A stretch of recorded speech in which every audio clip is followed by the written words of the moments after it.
Mheshimiwa Spika, katika hatua nyingine, asasi za kiraia nazo zimekuwa huru kufanya shughuli zao, ikiwa ni pamoja na kukutana na kuishawishi serikali, ambapo mapendekezo yao mengi yamepokelewa na kufanyiwa kazi.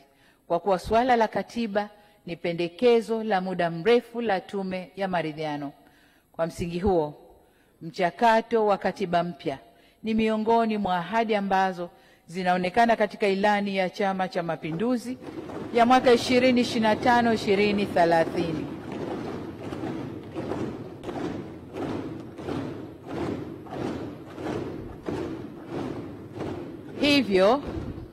Hivyo ni kusema kwamba shughuli ya kuanza kufanya katiba mpya itatekelezwa katika kipindi kijacho cha miaka 5.